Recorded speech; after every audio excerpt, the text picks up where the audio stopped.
আজকে আমার ডানে বামে বন্ধু বান্ধবের অভাব নাই, কিন্তু মরণ যখন আসবে আমার গায়ের গেঞ্জি জামা আমার আপনজনেরা বেলেট দিয়া কেটে কেটে রেখে দিবে। সাদা কাপনের প্যাকেট বানাইয়া এমন জায়গায় কবরে রাখবে যেখানে দিনের বেলাও যাইতে বড় ভয় লাগে। এই চোখের সামনে কত যুবকের লাশ দেখলাম আর জানাজা পড়াইলাম। ও যুবক, ঘুমের বিছানায় তো কত যুবক মরিয়া যায়।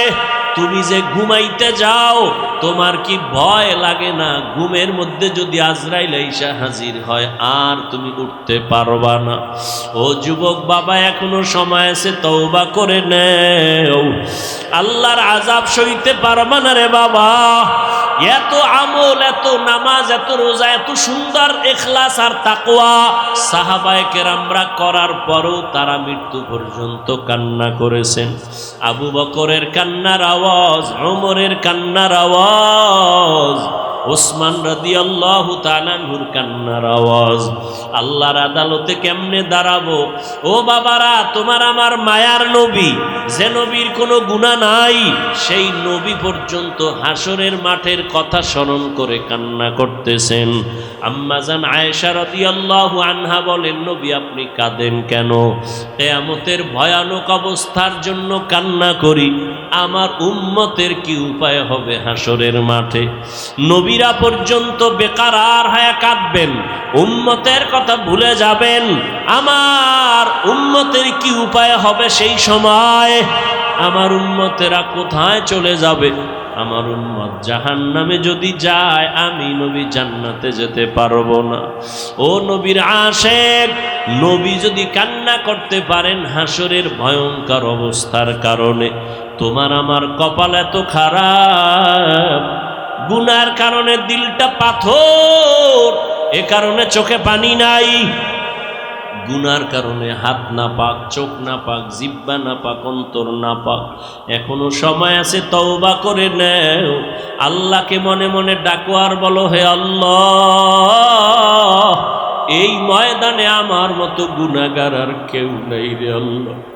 চোখের দ্বারা, হাতের দ্বারা, জবানের দ্বারা কত গুনাহ করেছি।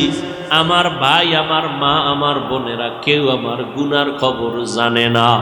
যদি জানতো, কেউ আমাকে আর সমাজে ডাকতো না, সম্মানের চোখে দেখতো না। ও আল্লাহ, আপনি জানেন আমি কত বড় জাহান্নামের আসামি, গুনাহগার। আপনি জানার পরেও রাগ করিয়া সম্মানের চেয়ার থেকে ফালাইয়া দেন নাই, খানা বন্ধ করেন নাই, বাতাস বন্ধ করেন নাই, সূর্যের আলো বন্ধ করেন নাই। দুনিয়াতে একবার, দুইবার, তিনবার অন্যায় করলে পুলিশ ধরিয়া নিয়ে যায়, জেলখানায় দেয়, কত রিমান্ডে দেয়। ও আল্লাহ, আপনি তো একবারও বিপদে ফালাইলেন না। আজকে তওবার নিয়ত করতেছি, জীবনে আর গুনাহ করব না, দাড়ি কাটবো না, বেপরদায় চলবো না, মা বাবাকে কষ্ট দিব না। উলামায়ে কেরামের পরামর্শ নিয়া নবীর তরিকা মানিয়া চলবো, 5 বেলার নামাজ যথাসময়ে আদায় করব। তওবার নিয়ত যদি করতে পারো ভাই, আমার মাওলার কাছে গোপনে বলো, মরিয়া গেলে যাব, হায়াতের মালিক আমার আল্লাহ, রিজিকের মালিক আমার আল্লাহ। মরিয়া গেল আর নামাজ ছাড়বা না, বেপরদায় চলবা না, দাড়ি কাটবা না, মা বাবাকে কষ্ট দিবা না, নবীজির তরিকা মেনে উলামায়ে কেরামের পরামর্শ নিয়ে চলবা, আল্লাহর ভয় তাকওয়া অন্তরে জমাইবা। যদি তওবা করার মতো কারো অন্তর তৈরি হয়, কোনো মুনাফিকি দুর্বলতা না থাকে, যাদের অন্তরে খাঁটি তওবার নিয়ত আছে, দুটো হাত আল্লাহকে দেখাইয়া দাও। আয় আল্লাহ, আমাদের হাতগুলো কবুল করে নেন, তওবা কবুল করে নেন আল্লাহ। আমরা গুনার কারণে লজ্জিত হইয়া তওবার জন্য হাত তুলেছি, আর গুনাহ করব না, নাফরমানি করব না, আর নামাজ ছাড়ব না, বেপরদায় চলব না, দাড়ি কাটব না, মা বাবার সাথে আর বেয়াদবি করব না। উলামায়ে কেরামের পরামর্শ নিয়ে নবীর তরিকায় চলব। আমাদের তওবা কবুল করে নেন, তওবার উপরে মজবুত হইয়া চলার তৌফিক দান করেন, আমিন। আলহামদুলিল্লাহি রাব্বিল আলামিন। والصلاة والسلام على سيد الأنبياء والمرسلين وعلى آله وأصحابه أجمعين يا أرحم الراحمين يا أرحم الراحمين يا أرحم الراحمين رب ارحمهما كما ربياني صغيرا اللهم إنك عفو كريم تحب العفو فاعف عنا اللهم إنا نسألك رضاك والجنة ونعوذ بك من سخطك والنار اللهم إنا نعوذ بك من البرص والجنون والجذام وسيء الأسقام وديار মালিক গুনাহের বোঝা নিয়ে আপনার দরওয়াজায় হাত তুলেছি কুদরতের নজর দিয়া তাকায় দেখে কত উলামায়ে কেরাম মুরব্বী হাজী সাহেব কত যুবক ছাত্র ভাই পর্দার আড়ালে কত মা বোনেরা হাত তুলেছেন আমরা শয়তানের ধোকায় পড়ে গুনাহ করেছি তওবার নিয়তে হাত তুলেছি আর গুনাহ করব না রে আল্লাহ আয় আল্লাহ দুনিয়াতে সূর্যের গরম সইতে পারি না মশার কামড় সইতে পারি না আয় আল্লাহ বেতের বাড়ি সহ্য করতে পারি না গুনাহ নিয়ে যদি কবরে যাই কবরের দুই পার্শ্বের মাটির চাপ কেমনে সহ্য করব রে আল্লাহ জাহান্নামের আগুনের গরম কেমনে সহ্য করব রে আল্লাহ আমরা তওবা করতেছি আর আপনার নাফরমানি করব না আর নামাজ ছাড়ব না বেপরদায় চলব না আর দাড়ি কাটব না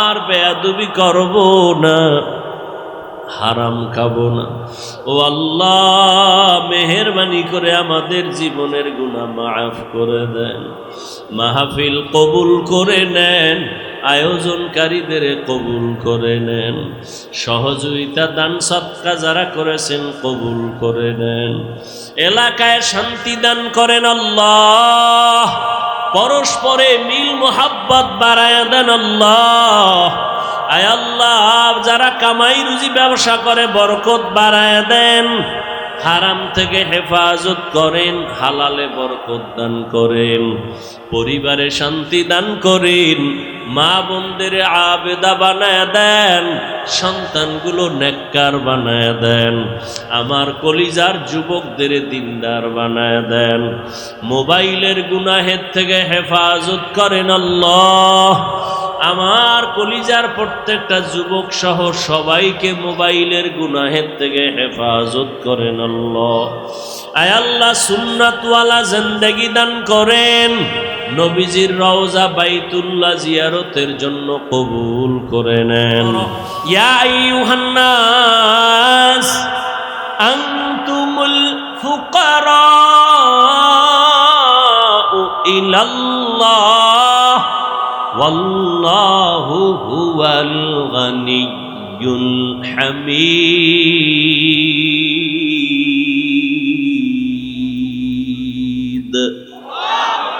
গর্তাওয়াকুল মিকুনি হর সুবহ শাম میرساند رزق تو از لا مقام جز بحق چی زی مخاز انسجا فضل او عامست در جملا جہا এই মিয়া পেটে যদি ক্ষুধা না থাকে ধাক্কাই আর কত খাওয়ান যায় সে শুধু বমি করে ঠিক না বক্তার মাস্তানিতে বয়ান হয় না আজীবনে কথাটা মনে রাখবেন যত ভাগরি বেঁধে বই না কেন আর মেকআপ লাগাইও যদি চেহারা সুন্দর করে বই আর কণ্ঠরে খালি বাজ দেই আল্লাহর কসম বক্তার কোনো মাস্তানিতে আর বাহাদুরিতে আর এলেমের গরমে বয়ান হয় না বয়ান হয় ভালো বা খারাপ শ্রোতাদের দিলের আকর্ষণ আর মহব্বতের উপর যা শুরু করছেন শুরু হইতে কেমনে যে কথা বলতেছি ওই যে জোর করিয়া, কষ্টটার মূল্য দেন না। কত কষ্ট করে আসছি সেটা তো আমি জানি। পৃথিবীতে আলেম ওলামাদের মতো কষ্ট আর কেউ করে না। যদি কেউ বলে সে চাপাবাজ। ওলামায়ে কেরামের থেকে বেশি কষ্ট দুনিয়াতে আর কেউ। সত্য কথাটা মানেন, স্বীকার করেন। আমি এত ভাগ হলই না যে আউলে জৌলে বলবো, খুব চিন্তা ভাবনা করে বলতেছি, খুব চিন্তা। এত পাগল ছাগল মনে করেন না। পৃথিবীতে ওলামায়ে কেরামদের থেকে কষ্টের কাজ আর কেউ বেশি। কিসের রডের ফ্যাক্টরি আর সিমেন্ট ফ্যাক্টরি, কিসের মাটি কাটা। ওলামায়ে কেরাম যা কষ্ট করে উম্মতের জন্য শান্তির আশায়, নিঃস্বার্থভাবে, কোনো স্বার্থ নাই, এর অবদান কেউ দিতে পারবে না। ওলামায়ে কেরাম এই জাতিকে, এই দেশকে যা দিয়েছে পৃথিবীর কোন নেতা, কোন নেতৃত্ব দিতে পারে নাই, পারবেও না।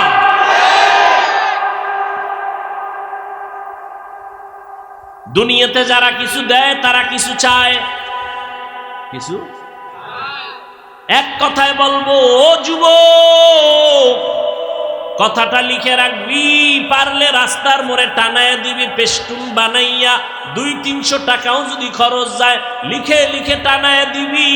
দুনিয়ায় যত বন্ধু আর বান্ধবী পাইছো, আল্লাহর কসম একবার, আল্লাহর কসম 2 বার, আল্লাহর কসম 3 বার, কসমের কথা যদি বিশ্বাস না করো তোর ঈমান নাই। ওয়াল্লাহি বিল্লাহি তাল্লাহি, কসম করে বলি শুনে রাখ রে যুবক, জীবনে যত বন্ধু পাইছো সব ধান্দাবাজ, স্বার্থপর। একমাত্র নিঃস্বার্থ তোর কলিজার বন্ধু এই জমিনে একমাত্র উলামায়ে কেরাম। আর সব ধান্দাবাজ, স্বার্থপর। স্বার্থে আঘাত লাগলে দল থেকেই নাম কাটবে না, কল্লা কেটে দিবে। কেমন দল করো, কেমন দল করো যে স্বার্থে আঘাত লাগলে নাম কাটবে না, কল্লা কাটবে।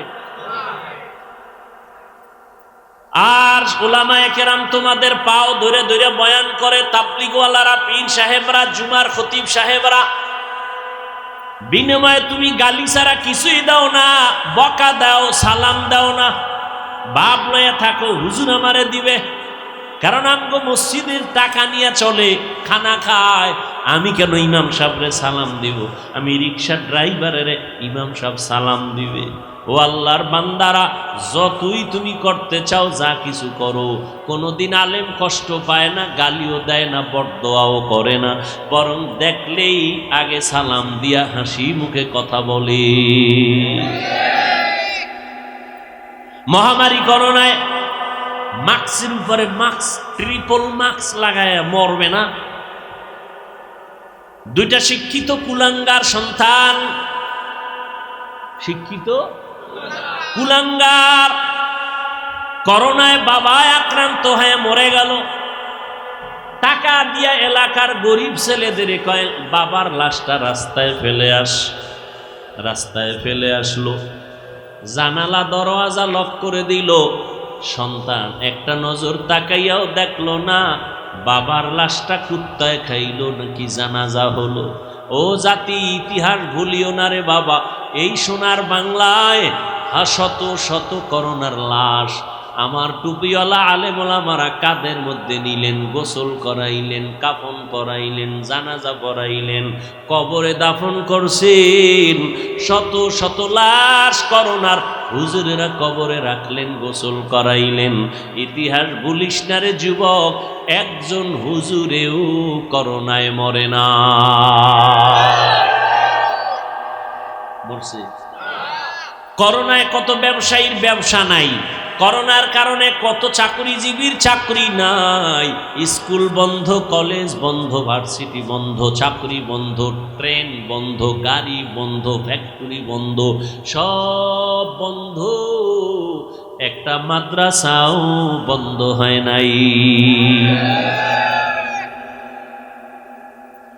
উলামায়ে কেরাম, সরকার লক্ষ কোটি কোটি কোটি টাকা ব্যয় করিয়া র্যাব বানাইছে, আর্মি বানাইছে, পুলিশ বিডিআর বানাইছে, না বানায় নাই?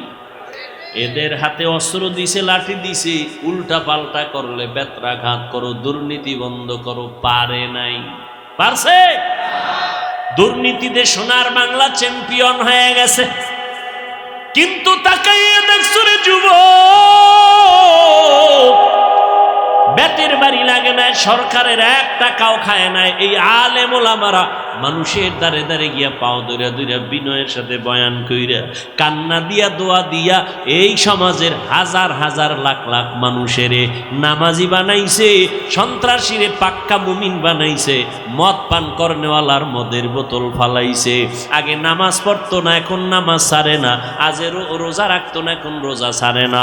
আগে বেপরদায় চলতো, এখন বেপরদায় চলে না। আগে মানুষের উপরে জুলুম করতো, এখন মানুষের মহব্বতে বুকে লাগায়। এটা দুনিয়ার টাকাওয়ালা অস্ত্র দিয়া পারে নাই, একমাত্র চোখের পানি আর আদর্শ দিয়া পেরেছে যারা, তারা নিঃস্বার্থ তোমাদের বন্ধু ওলামায়ে কেরাম।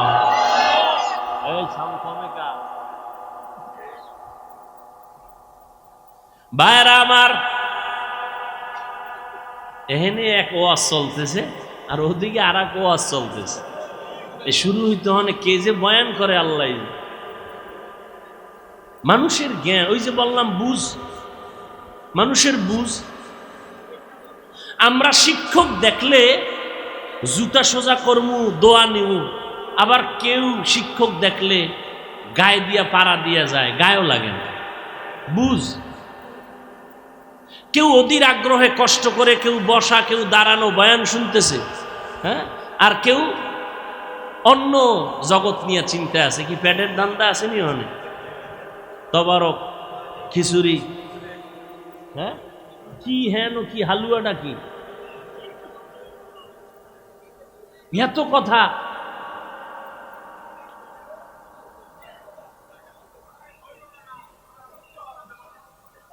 আল্লাহ,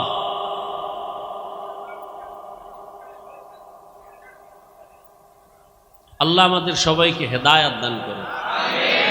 হেদায়াত বড় কঠিন জিনিস।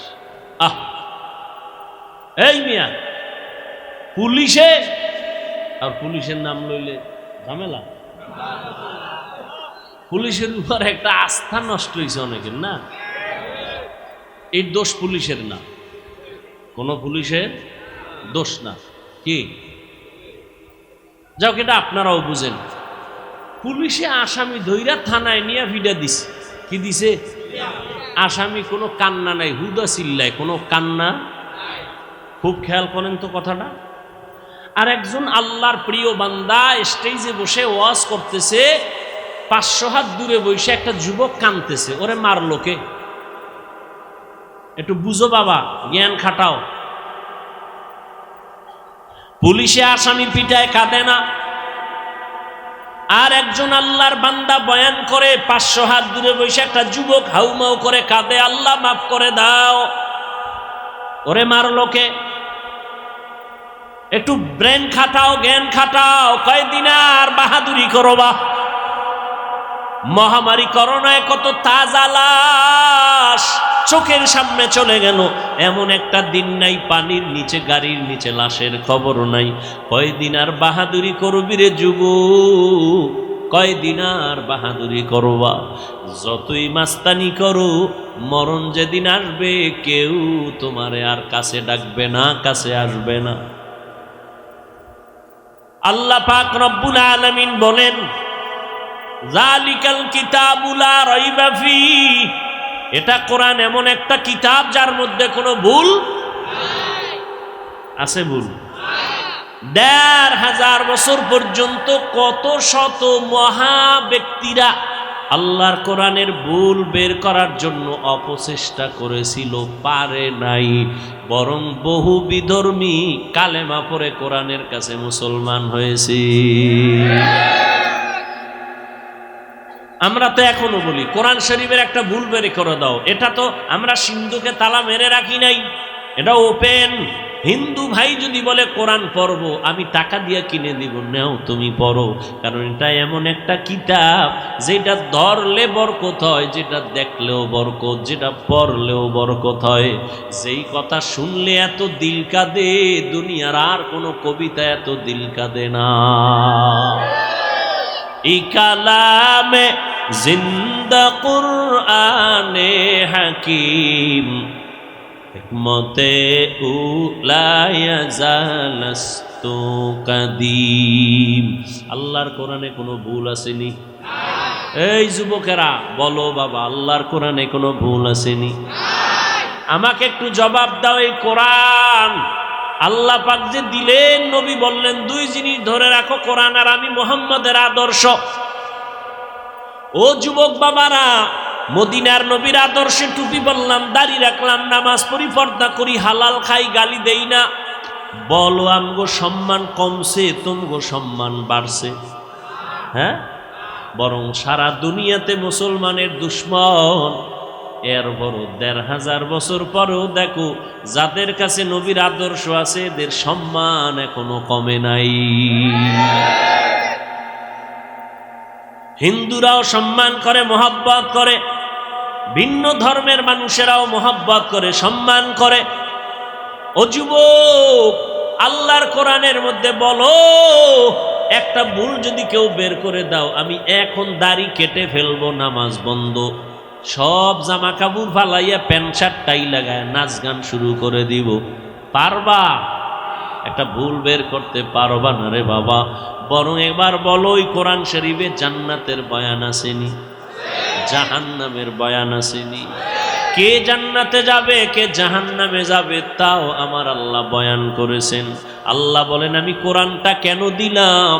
জান্নাতের পথ দেখাবে, ভালো পথ দেখাবে, তবে সবাইকে দেখাবে না। যারা আমার আল্লাহকে ভয় করবে, মুত্তাকি, তাদেরকে পথ দেখাবে। যারা আল্লাহর আযাবকে ভয় করবে, তাদেরকে কোরআন পথ দেখাবে।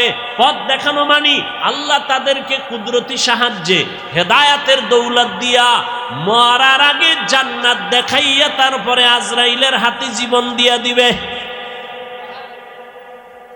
ও আল্লাহর গোলাম, আল্লাহর ভয়, আল্লাহর ভয়, আল্লাহর ভয়। এখানে যত মানুষ আপনারা আছেন, আমি যদি প্রশ্ন করি আপনারা আল্লাহকে ভয় করেননি, সবাই দু হাত উঁচু করে বলবে করি। সবাই বলবে না? যে নামাজ পড়ে না সেও বলবে আল্লাহকে ভয় করি। যে পর্দা করে না সেও বলবে আল্লাহকে ভয় করি। বলবে না? বলবে না? আসলে আল্লাহর ভয় কি জিনিস সেইটাই বুঝি না। যেই সন্তান মা বাবারে ভয় পায়, ওই সন্তান মা বাবার সামনে অপরাধ করে না। যেই ছাত্র শিক্ষকের ভয় পায়, ওই ছাত্র শিক্ষকের সামনে অন্যায় করে না। ঠিক যারা আমার আল্লাহর আযাবের ভয় পায়, তারা আমার আল্লাহরে কখনো ধোঁকা দিয়া গুনাহ করবে না। আল্লাহর ভয়, আল্লাহর ভয়ের নাম তাকওয়া। তাকওয়া, আল্লাহ পাক বলেন, ইন্না আকরামাকুম ইনদাল্লাহি আতকাকুম, আমার কাছে সব থেকে প্রিয় এবং সম্মানিত ওই ব্যক্তি যে আমার আযাবের ভয় করিয়া গুনাহ ছাড়ে। কি ছাড়ে? গুনাহ ছাড়ে। আমার ভয়, আযাবের ভয়। ও যুবক, তোমার আল্লাহ আমার আল্লাহ দুই না এক? তোমার আমার নবী, এই তাল মিলাইও না, বুঝা কইও। তোমার আমার আল্লাহ, তোমার আমার নবী, তোমার আমার কোরআন, তোমার আমার ধর্ম, তোমার আমার কালেমা, তোমার আমার কাবা, সব এক। দুনিয়াতে আসছি সিস্টেম, নাকি আপনারা লঙ্গি পরে আসছেন? বিদায়বেলা কাফনের সংখ্যা হবে আমার জন্য একটা বেশি, রিক্সা ড্রাইভারের জন্য একটা কাফন কম। সবার বেলায় কয়টা? তিনটা কাফন। কালার হবে আলাদা। আমি হুজুরদের কাফনের কালার এক রকম, যারা হুজুর না তাদের কাফনের কালার আর এক রকম। কে হুজুর না, কে আলেম, কে মূর্খ, কে ডাক্তার, কে রোগী, সবার কাফনের সংখ্যাও এক, কালারও। কাফনে লেখা থাকবে বড় হুজুরের লাশ, ডাক্তারের লাশ। কাফনে যেদিন ঢুকবি সেই দিন সব বাহাদুরি শেষ হবে। গোলামের লাশটাও যেমন পড়ে থাকবে, মালিকের লাশটাও তেমন পড়ে থাকবে। আমি বক্তার লাশটাও যেমনে পড়ে থাকবে, তুমি শ্রোতার লাশটাও তেমন পড়ে থাকবে। কাফনে লেখা থাকবে না হাফিজুর রহমানের লাশ। কবরের সাইজও হবে না আলাদা? আপনাদের এলাকার মানুষ অনেক লম্বা, এই জন্য কবর হবে 6 হাত। কবরের সাইজও হবে এক।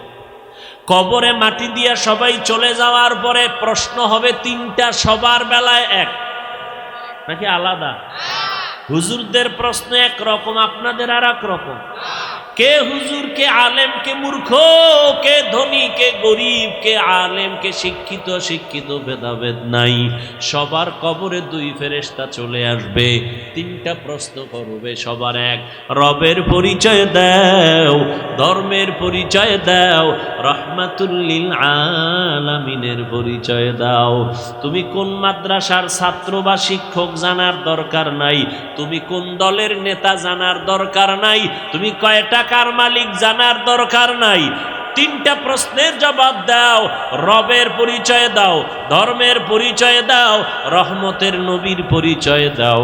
আল্লাহর নবী বলেন, যারা জবাব দিতে পারবে তাদের কবর হবে জান্নাতের বাগান, আর যারা জবাব দিতে পারবে না তাদের কবর হবে জাহান্নামের টুকরা।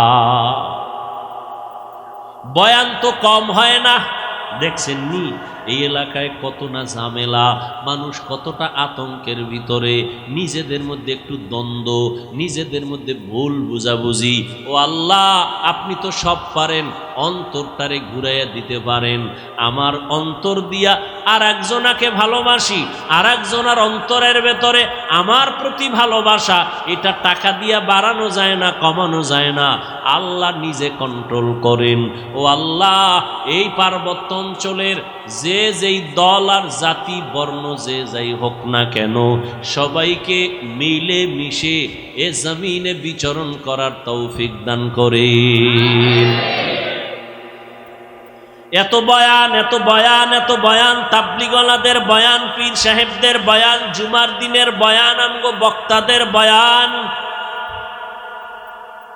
এরপরও ফলাফল শূন্য।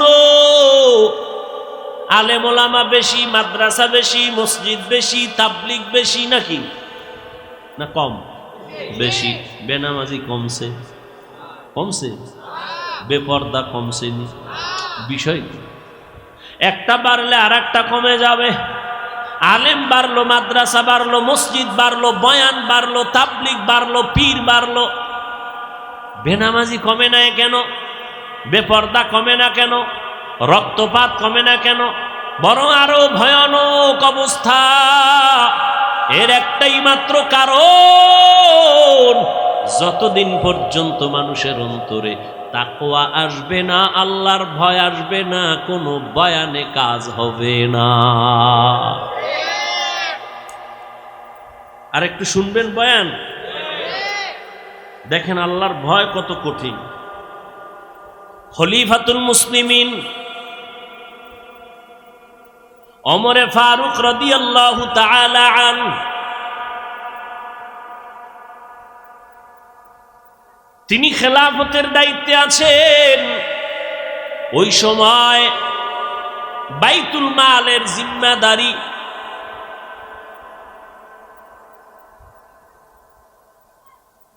আবু ওবায়দা ইবনুল জাররাহ রাদিয়াল্লাহু তাআলা আনহুকে দেওয়া হলো। খুব খেয়াল করেন, আবু ওবায়দা ইবনুল জাররাহ তিনি বাইতুল মালের দায়িত্বে আছেন। খেলাফতের মূল জায়গায় কে? এই যে খেয়াল করেন, ওমরে ফারুক রাদিয়াল্লাহু তাআলা আনহু। ঈদের আগের দিন ঈদ আসছে, একটু খরচ বেশি না কম? বেশি। ওমরে ফারুকের স্ত্রী বললেন, আমাদের তেমন কেনাকাটা নাই, পোশাকের প্রয়োজন বাচ্চাদের, টাকা যেহেতু কম অগ্রিম বেতন নিয়ে আসেন, বাইতুল মাল থেকে অগ্রিম বেতন নিয়ে আসেন। ওমরে ফারুক বাহককে চিঠি লিখে দিলেন, আবু ওবায়দা ইবনুল জাররাহকে চিঠি পৌঁছায় দাও। লিখে দিছে, আমার অগ্রিম বেতনটা পৌঁছাইয়া দাও বাইতুল মাল থেকে। আবু ওবায়দা ইবনুল জাররাহ পাল্টা চিঠি লিখলেন ওমরের কাছে কান্না করে, বলছেন, খলিফাতুল মুসলিমিন, দুইটা প্রশ্নের জবাব আপনি দিবেন তো আমি টাকা দিতে পারবো। এক নাম্বার জবাব দেন, আগামী মাস পর্যন্ত বেঁচে থাকার গ্যারান্টি। আবু ওবায়দা ইবনুল জাররাহ বলেন, আগামী মাস পর্যন্ত বেঁচে থাকার গ্যারান্টি দেন। দ্বিতীয় প্রশ্ন, আগামী মাসে যে আপনি থাকবেন, এখন যে খেলাফতের দায়িত্বে আছেন, আগামী মাসে থাকবেন কিনা খেলাফতে, জনগণ রাখবে কিনা গ্যারান্টি দেন। কি আপনি তো ভাবছেন থাকবেন, কিন্তু জোহরের আগে হেলিকপ্টারে যাওয়া লাগবে, তখন কি উপায়?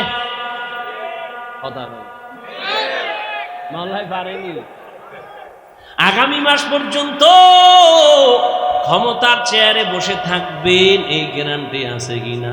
ওমর চিঠি পাইয়া কান্দেন, আল্লাহর কাছে দোয়া করে, আল্লাহ আবু ওবায়দা ইবনুল জাররাহকে তুমি কবুল করো, হায়াত বাড়াও।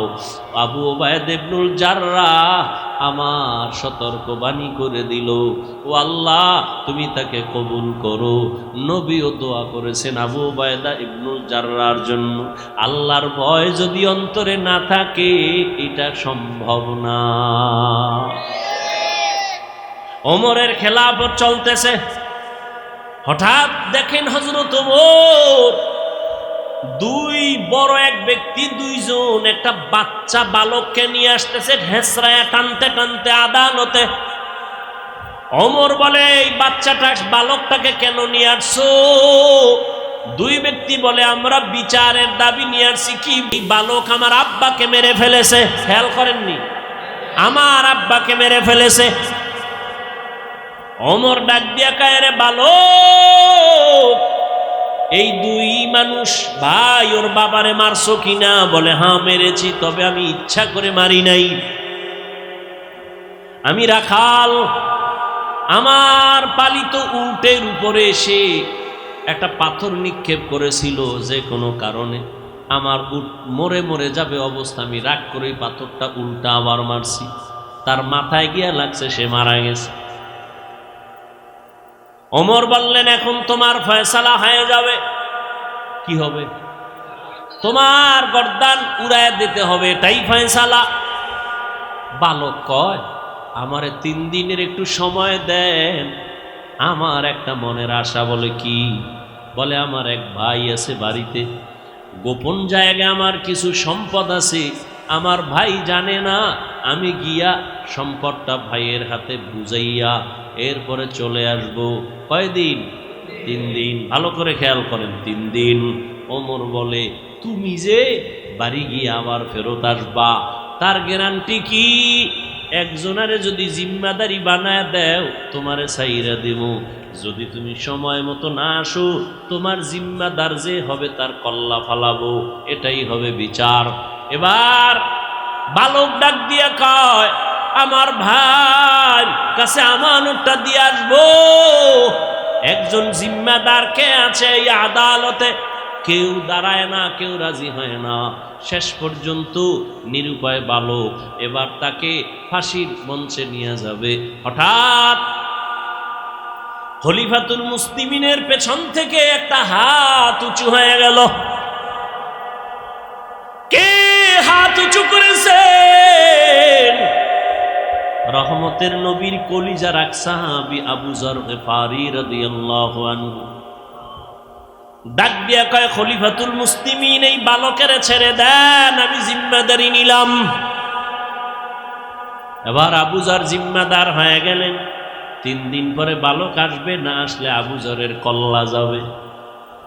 একদিন চলে গেল, বালকের খবর নাই। দ্বিতীয় দিন চলে গেল, বালকের খবর নাই। তৃতীয় দিন চলে যাবে ভাব, বিকাল বেলা সূর্য গড়াইয়া পশ্চিম অস্ত যায়, তখন আবু যরকে বলা হলো আর ওই বালক আসবে না, তুমি ফাঁসির মঞ্চে যাওয়ার জন্য প্রস্তুতি নাও। আবু যর রেডি হয়ে গেলেন। ইসলাম। আবু যর রাদিয়াল্লাহু আনহু রেডি হয়ে গেলেন। নিরুপায়, বালক আসবে না, ধোঁকা দিল নাকি। আবু যর বলে একটু অপেক্ষা করো, মাগরিবের আজান হওয়া পর্যন্ত একটু সময় দেখি, না আসলে আমারে মারো। মাগরিবের আজান দেওয়ার আগ মুহূর্তে দেখে বালক দৌড়াইতে আছে। বালক দৌড়াইয়া মঞ্চে হাজির। বালক হাজির যখন হয়ে গেল, ওমর ডাক দিয়া কয়, রে বালক, তুই তো না আসলেও পারতি, মরার জন্য এইভাবে আনন্দে কেন আসছো? বা ইসলামের মর্যাদা ঠিক রাখার জন্য আসছি। কারণ আমি যদি আবু যরের মাথায় বিপদ ফালাইয়া যদি না আসতাম, দুনিয়ার সব ভিন্ন ধর্মের মানুষেরা বলতো ইসলাম ধর্মটা কি এমন, একজনারে বিপদে ফালাইয়া নিজে পালায় গেছে। এই কথা যেন কেউ বলতে না পারে, এই জন্য আমি আসছি। ওমর বলে, আবু যর কেউ জিম্মাদারি নিল না, বালকের জিম্মাদার তুমি হইলা কেন? আবু যর ডাক করতে সময় যেন কেউ এ কথা বলার সুযোগ না পায় যে মুসলমান বিপদে পড়ছে, তার সাহায্য চাইল, কেউ তার সহযোগিতায় আগাই আসলো না। এটা কেমন ধর্ম? এই কথা যেন বলতে না পায়, এই জন্য আমি সহযোগিতায় দাঁড়ায় গেছি। বিচার চাইছে কারা? ভুলে গেছে। ওই দুই ভাই চিল্লায় কয়, ফাঁসি লাগবে না, লাগবে না, আমরা দোনো ভাই তারে মাফ করে দিলাম। খলিফাতুল মুসলিমিন বলে, মাফ করলা কেন? তখন ওই দুই ভাই ডেকে বলে, আমরা মরে যাব, পরবর্তী সময় যেন এই কথা কেউ তোকমা লাগাইতে না পারে ইসলামের উপরে, দ্বীনের উপরে, যে মুহাম্মদের ধর্ম এমন, কেউ মাপ চাইছে কিন্তু মাপ দেওয়া হয় নাই, এমনটা যেন বলতে না পারে। বালক ক্ষমা চাইছে, ওমর নিজে বালকের পক্ষ থেকে ক্ষমা চাইছে, আমরা দিছিলাম না, এখন আমরা ক্ষমা করে দৃষ্টান্ত কায়েম করলাম। আমরা বিচারের বদলে বিচার না, ক্ষমা, এটা মহৎ লক্ষ্য। ইসলাম কি শিখায় আর আমরা কি শিখি? আমারে যদি কেউ কয় 12টা বাজাবো, আমি বলি রেডি থাক, আমি 13টা বাজাবো। এই তো আমাদের মুসলমানিত্ব রে বাবা। অন্যের সাথে কেমন আচরণ করব এটা তো দূরের কথা, নিজেদের সাথে সাপ বেজির লড়াই। এজন্য আমি শুরুতেই রসুলের হাদিস বলেছি, আল্লাহর ভয়, নিজের ছোট মনে করো। আল্লাহ কোরআনে বলেন, যালিকাল কিতাবু লা রাইবা ফীহ, এটা এমন একটা কিতাব যার মধ্যে ভুল নাই, আর জান্নাতের পথ তাদেরকে দেখাবে যারা আল্লাহরে ভয় করে। আল্লাহর ভয় এত দামি একটা ভয়, হযরত ওমর দিনের বেলা আদালতে বিচার আচার করেন, রাতের বেলা ঘুমায় না। তাহাজ্জুদের টাইমে বের হয়ে গেছে এলাকায় ঘুরে, আমার প্রজাদের কি হালাত। হঠাৎ করে জঙ্গলের পার্শ্বে দেখে একটা ছোট ঘরের মধ্যে কথার আওয়াজ। ওমরে ফারুক রাদিয়াল্লাহু তাআলা আনহু গোপনীয়তা রক্ষা করে আস্তে করে ঘরের পার্শ্বে দাঁড়ায়, শুনে মা আর মেয়ে কথা বলে দুইজনে। মা বলে, আজকে উটের দুধ কম হয়ে গেল, পানি বেশি দিয়া বাজারে বিক্রি করতে নিবি।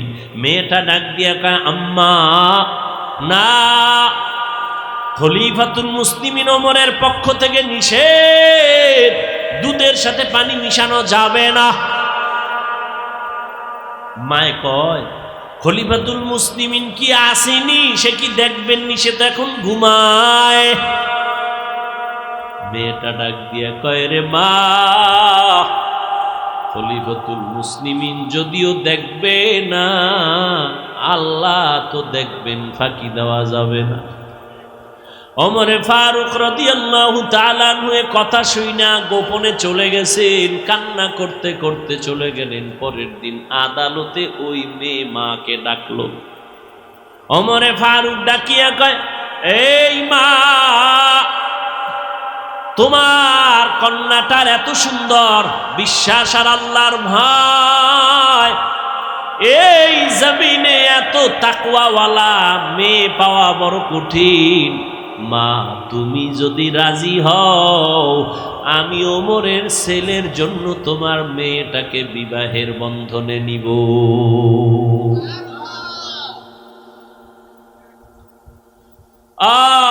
আল্লাহর ভয়, তাকওয়া আজকে ভয় নাই। যত অন্যায় চলতেছে আল্লাহর ভয় নাই, জবাবদিহিতার চিন্তা নাই।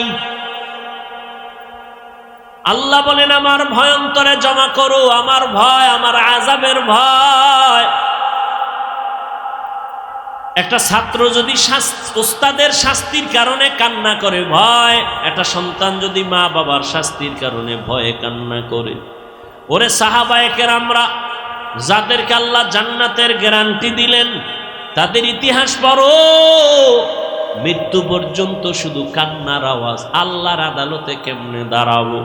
ও আল্লাহর বান্দারা, আল্লাহ পাক রব্বুল আলামিন আমাদেরকে আকল দান করলেন, বুদ্ধি দিলেন, ভালো মন্দ যাচাই করার সুযোগ দিলেন। ও আল্লাহর বান্দা, ও যুবক বাবারা, আমি তোমাদেরকে যত বয়ান দিলাম, আমি কিন্তু বলি নাই হুজুর হও, পাগড়ি লাগাও, তসবিহ হাতে লাগাও, স্কুল ছেড়ে দাও, কওমি মাদ্রাসায় যাও, একবারও বলি নাই।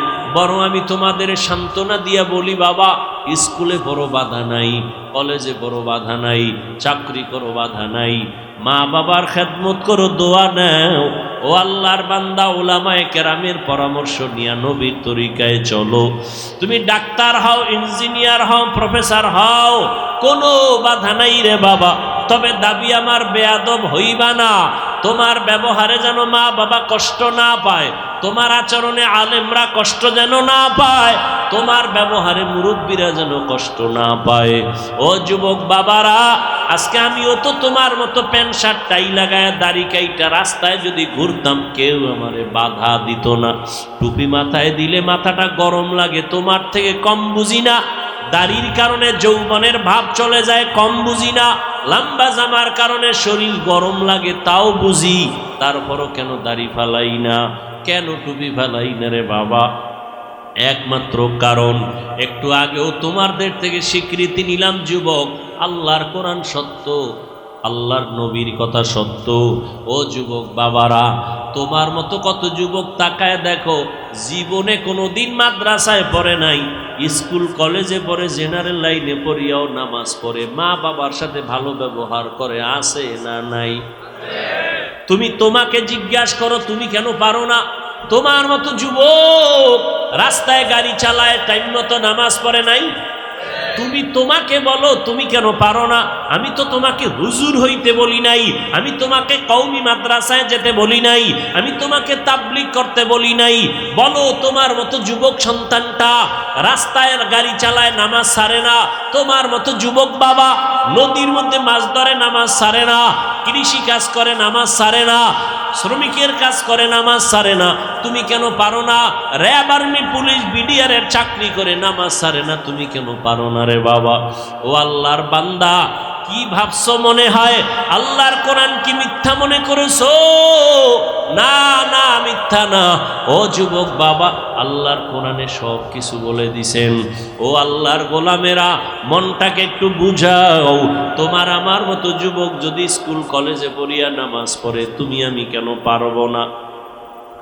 ও বৃদ্ধ বাবাজিরা, আপনাদের মতো বুড়া মানুষ মসজিদে গিয়া নামাজ পড়ে 5 বেলা, আপনি কেন পারবেন না?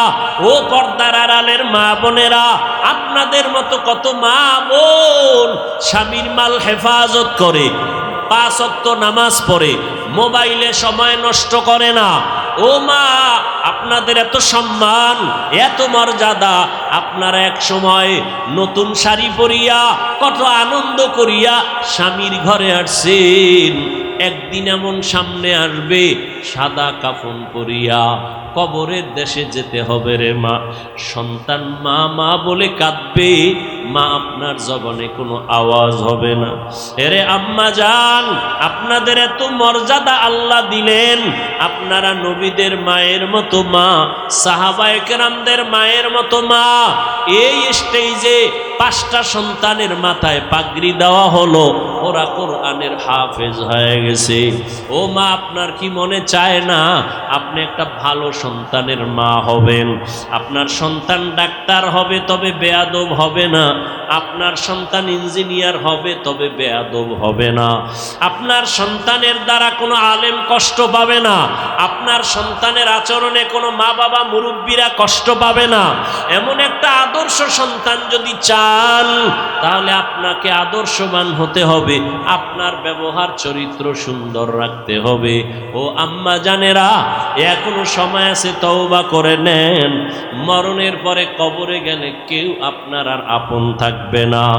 ও যুবক বাবারা, আল্লাহর কাছে মনে মনে তওবা করো আর বলো, হে মালিক, জীবনে শয়তানের ধোকায় কম গুনাহ করি নাই। ও আল্লাহর বান্দারা, আজকে আমার ডানে বামে বন্ধু বান্ধবের অভাব নাই, কিন্তু মরণ যখন আসবে আমার গায়ের গেঞ্জি জামা আমার আপনজনেরা বেলেট দিয়া কেটে কেটে রেখে দিবে, সাদা কাফনের প্যাকেট বানাইয়া এমন জায়গায় কবরে রাখবে যেখানে দিনের বেলাও যাইতে বড় ভয় লাগে। এই চোখের সামনে কত যুবকের লাশ দেখলাম আর জানাজা পড়াইলাম।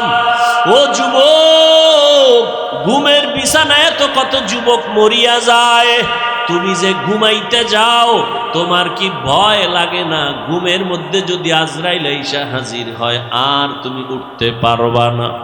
ও যুবক বাবা, এখনো সময় আছে, তওবা করে নেও। আল্লাহর আযাব সইতে পারবা না রে বাবা। এত আমল, এত নামাজ, এত রোজা, এত সুন্দর ইখলাস আর তাকওয়া সাহাবায়ে কেরামরা করার পরও তারা মৃত্যু পর্যন্ত কান্না করেছেন। আবু বকরের কান্নার আওয়াজ, ওমরের কান্নার আওয়াজ, ওসমান রাদিয়াল্লাহু তাআলা আনহুর কান্নার আওয়াজ। আল্লাহর আদালতে কেমনে দাঁড়াবো? ও বাবারা, তোমার আমার মায়ার নবী, যে নবীর কোনো গুনাহ নাই, সেই নবী পর্যন্ত হাসরের মাঠের কথা স্মরণ করে কান্না করতেছেন। আম্মা জান আয়েশা রাদিয়াল্লাহু আনহা বলেন, নবী আপনি কাঁদেন কেন? কিয়ামতের ভয়ানক অবস্থার জন্য কান্না করি, আমার উম্মতের কি উপায় হবে হাসরের মাঠে? নবীরা পর্যন্ত বেকারার হয়ে কাঁদবেন, উম্মতের কথা ভুলে যাবেন, আমার উম্মতের কি উপায় হবে সেই সময়? আমার উম্মতেরা কোথায় চলে যাবে? আমার উম্মত জাহান্নামে যদি যায়, আমি নবী জান্নাতে যেতে পারবো না। ও নবীর আশেক, নবী যদি কান্না করতে পারেন হাসরের ভয়ঙ্কর অবস্থার কারণে, তোমার আমার কপাল এত খারাপ, গুনার কারণে দিলটা পাথর, এ কারণে চোখে পানি নাই, গুনার কারণে হাত না পাক, চোখ না পাক, জিহ্বা না পাক, অন্তর না পাক। এখনো সময় আছে, তওবা করে নেও। আল্লাহকে মনে মনে ডাকো আর বলো, হে আল্লাহ, এই ময়দানে আমার মতো গুনাহগার আর কেউ নাই রে আল্লাহ। চোখের দ্বারা, হাতের দ্বারা, জবানের দ্বারা কত গুনাহ করেছি, আমার ভাই, আমার মা, আমার বোনেরা কেউ আমার গুনার খবর জানে না। যদি জানতো, কেউ আমাকে আর সমাজে ডাকতো না, সম্মানের চোখে দেখতো না। ও আল্লাহ, আপনি জানেন আমি কত বড় জাহান্নামের আসামি, গুনাহগার। আপনি জানার পরেও রাগ করিয়া সম্মানের চেয়ার থেকে ফালাইয়া দেন নাই, খানা বন্ধ করেন নাই, বাতাস বন্ধ করেন নাই, সূর্যের আলো বন্ধ করেন নাই। দুনিয়াতে একবার, দুইবার, তিনবার অন্যায় করলে পুলিশ ধরিয়া নিয়ে যায়, জেলখানায় দেয়, কত রিমান্ডে দেয়। ও আল্লাহ, আপনি তো একবারও বিপদে ফালাইলেন না।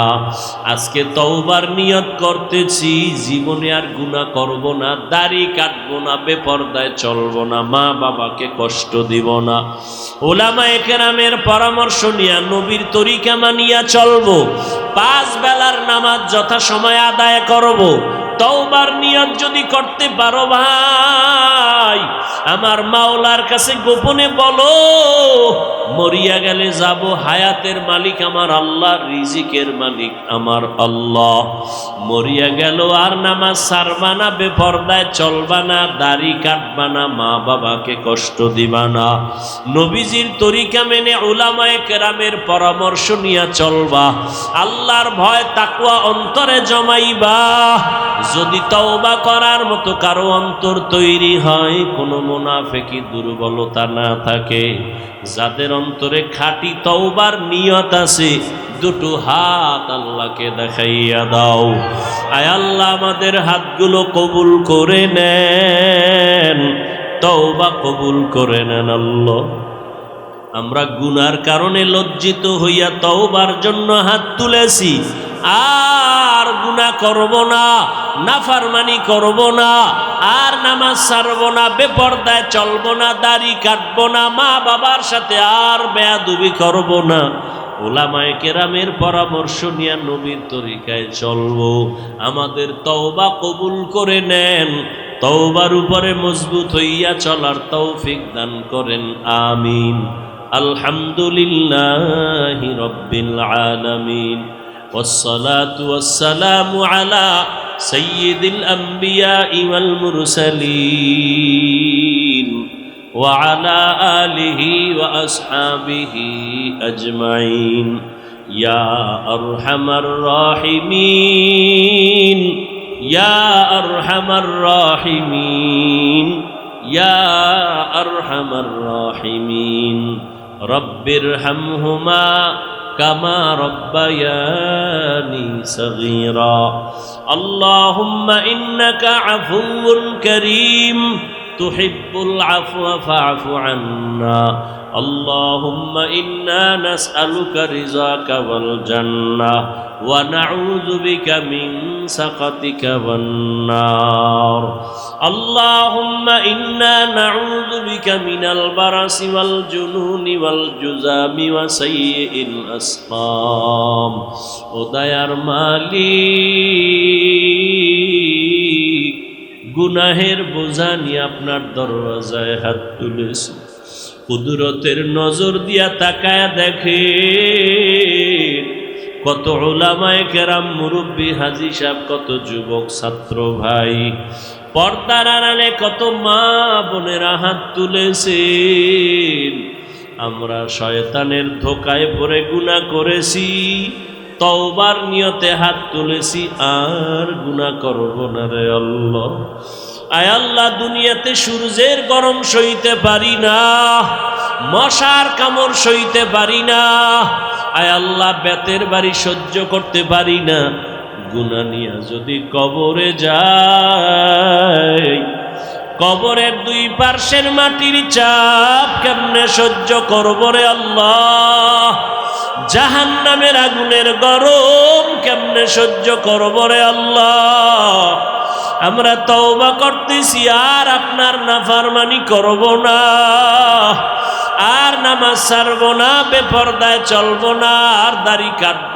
না আর বেয়াদবি করব না হারাম খাবো না ও আল্লাহ মেহেরবানি করে আমাদের জীবনের গুনাহ মাফ করে দেন মাহফিল কবুল করে নেন আয়োজনকারীদের কবুল করে নেন সহযোগিতা দান সদকা যারা করেছেন কবুল করে নেন এলাকায় শান্তি দান করেন আল্লাহ পরস্পরে মিল মোহাব্বত বাড়ায়া দেন আল্লাহ আয় আল্লাহ যারা কামাই রুজি ব্যবসা করে বরকত বাড়ায়া দেন হারাম থেকে হেফাজত করেন হালালে বরকত দান করেন পরিবারে শান্তি দান করেন মা বোনদের আবেদা বানায় দেন সন্তানগুলো নেককার বানায় দেন আমার কলিজার যুবকদের দিনদার বানায় দেন মোবাইলের গুনাহের থেকে হেফাজত করেন আল্লাহ